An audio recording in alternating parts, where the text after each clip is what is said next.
Eriona Pambukun, kolegen në Korçë, e cila do më raportoj pak më shumë për rastin e Eduard Çarçanit.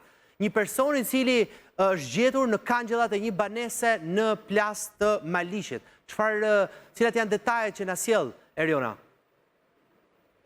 Mirëmbrëma Flori nga Korça, Mirëmbrëma. po është e vërtet gjatë ditës së sotme është gjendur i pa jetë Eduard Çarçani, 49 vjeç, nga fshati Plas i Bashkisë së Maliqit. Viktima është gjetur e pa jetë, i varur në kangjëllat e murit jashtëm të një banese.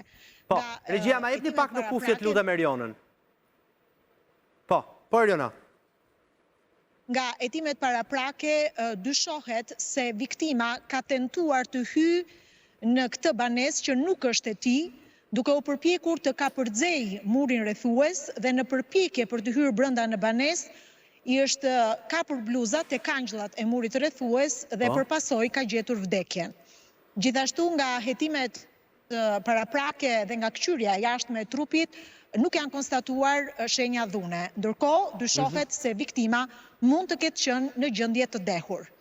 Ndërkohë ne kemi mundur të marrim në gjendje të dehur, ndërkohë kemi mundur të marrim informacione edhe nga banorë të fshatit Plas, të cilët e njihnin viktimën, dhe prej tyre kemi mësuar se Eduard Çarçani jetonte prej shumë vitesh në Itali, bashkë me pjesëtar të tjerë të familjes, me nënën, motrën dhe vëllezërit e nënës së tij ose dajot, dhe kishte pak kohë që ishte kthyer në fshatin e tij në vendlindje në Plas. Por tashmë njihet nga gjithë banorët që ishte një njeri problematik, një konsumator i rregullt i alkoolit. Banesa në të cilën Eduardi është gjendur ishte kthyer për gjithmonë, ishte kthyer sepse jetonte mes Shqipërisë dhe vendit tjetër. Eduardi në fakt mësohet nga banorët që ishte një njeri i tërhequr, nuk kishte kontakte të shpeshta me banorët e tjerë të fshatit, pra me bashkëfshatarët e tij. Por ne kemi mësuar gjithashtu që banesa në të cilën ai është gjendur i varur në kangjëllat e murit të rrethues është një shtëpi aktualisht e pabanuar, por pronë e Feim Agollit. Një shtëpi në cilën momentalisht nuk jeton njeri, por një shtëpi për cilën përkujdeset kunati i Feim Agollit, ku është gjetur edhe Eduardi. Megjithatë, policia po vazhdon, po punon dhe a mund të dyshohet Eriona që të ketë ngatruar shtëpi në këtë rast Eduard Çarçani? Fakti që dyshohet se Eduardi ka qenë në gjendje të dehur, mund të jetë edhe ky një opsion, një mundësi. Pra të ketë ngatruar banesën, të ketë menduar që po futet në banesën e tij dhe të ketë hyrë në banesën e dikujt tjetër.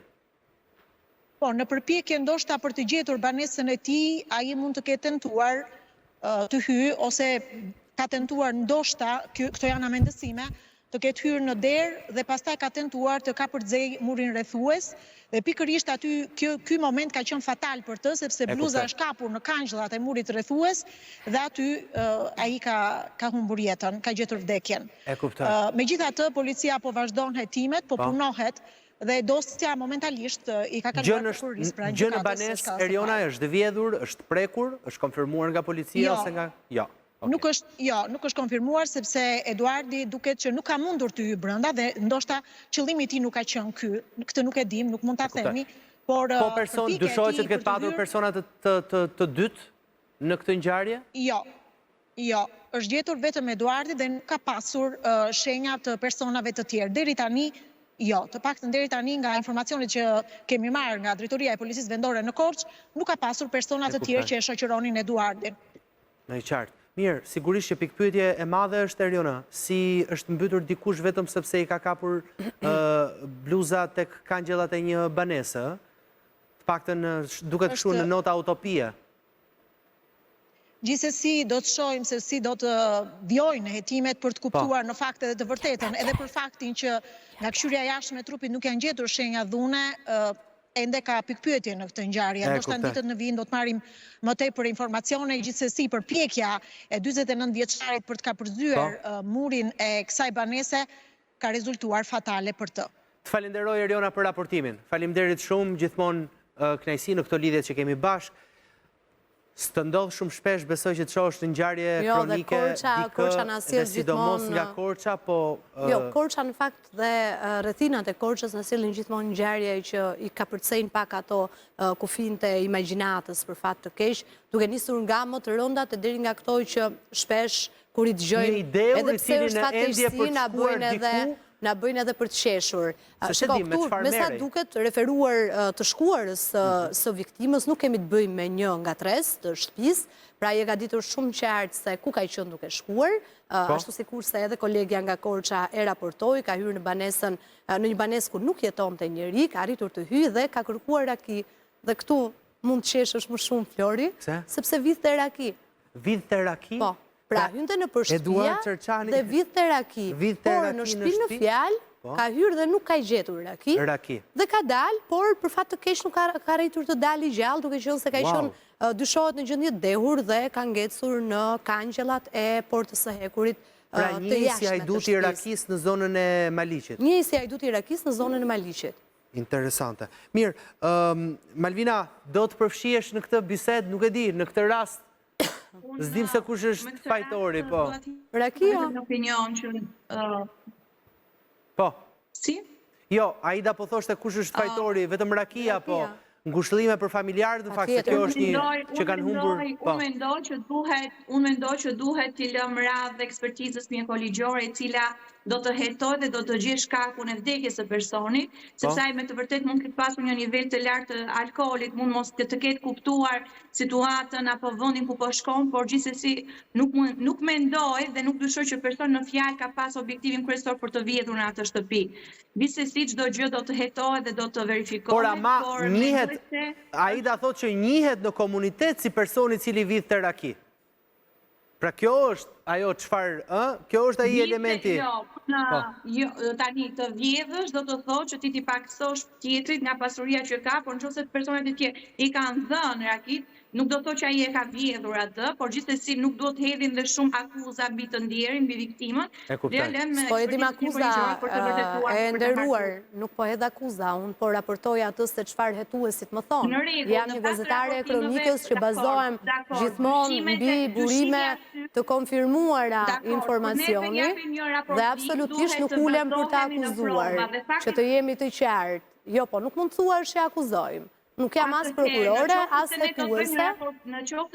Raportimi im ishte shumë i qartë. Tash, referuar në ato se çfarë thuhet nga grupi hetimor, rezulton që ky person të jetë skeduar si person që vidhte raki. Tani se është pak e çuditshme, unë e thash dhe në fillim që Maliqi dhe Korça shpesh na sjellin ngjarje për fat keq çuditshme, jo se pjesët e tjera të Shqipërisë nuk na sjellin, ose po flisnim në fillim për atentate mafioze të ndodhura në mes të Tiranës, por janë pak përteja asaj që ne jemi mësuar të raportojmë për ditë. Tani se çfarë do të përcaktojë mjekësia, ekspertiza mjekoligjore është tjetër gjë. Po deri tani grupi hetimor thotë që ka qenë i dehur dhe grupi hetimor bazohet në ca të dhëna paraprake, marrjen në pyetje të personave, jo, absolutisht, sepse nuk e ka patur në notë të keqe, jam shumë i bindur. Po them që kishte në notë të keqe, po e sqaroj, që të jemi të qartë, sepse ka një publik që na dëgjon. Se na futi Rakia në debat. Dhe s'po sqaroj këtu zonjën fare, se s'kam detyrim ta sqaroj, po sqaroj publikun për atë që thash, dhe për atë që them. Po, Malvina. Atëherë, pavarësisht se çfarë ka marrë personi, raki, dele, vi, do, nuk ka rëndësi se çfarë ka marrë, rëndësishme është të analizojmë fenomenin dhe është fenomeni i vjedhjes. Dhe për mendimin tim mendoj që pa dalë ekspertiza mjekoligjore për të treguar shkakun e vdekjes së këtij personi dhe pa dalë provat, nuk mund të them që ky ka pas qëllim për të vjedhur në atë shtëpi. Ky ishte mendimi im që unë nisa për ta thënë dhe po e përfundoj në këtë formë. Dakor, tamam, nëse Aida thotë që ai njihej si një person i cili vidhte raki, ne nuk e dim nëse rakin kjo familje ka patur për ta shitur, pra kjo mund të quhet edhe biznes. Ka patur denoncime lidhje me këtë person që shkonte në shtëpia, apo janë thjesht këta shtetemet e banorëve të zonës, sepse po Aida. Shiko, se parë njerë, po duhet ja riteksoj edhe njëherë zonjës dhe publikut që gjithka bazohet në informacione policore dhe policia pa tjetër që pyet edhe dëshmitar dhe banor të zonës, ashtu sikur se edhe kolegja ime që raportoi në fillim kishte pyetur dhe banorët të zonës mbi të shkuarën e viktimës që humbi jetën në Kangjella dhe u gjet në Kangjella ditën e sotme, dhe patjetër që banorët e zonës kanë raportuar dhe kanë dëshmuar në polici që ky person shpesh vinte edhe raki, duke qenë se ishte konsumatori rregullt i alkoolit, se kam të rëndësishme që të shkoj dhe tek rasti, se nuk do ndalemi më tek alkooli, u kuptua në këtë ngjarje. Tani se çfarë rëndësi ka, se çfarë vjedhje është ajo. Vjedhje. Mirë. Pikërisht për ardhmën, tanto them për vetë penale akuzuar. Po mirë, dakord. Këto janë pastaj për vepra të tjera. Megjithatë, si ngjarje patjetër është që të bën përshtypje. Domethënë të futesh në shtëpinë e dikujt. Domethënë është një histori e cila është fatkeqësi, po nga ana tjetër po ka disa nota të cilat janë pa imagjinueshme.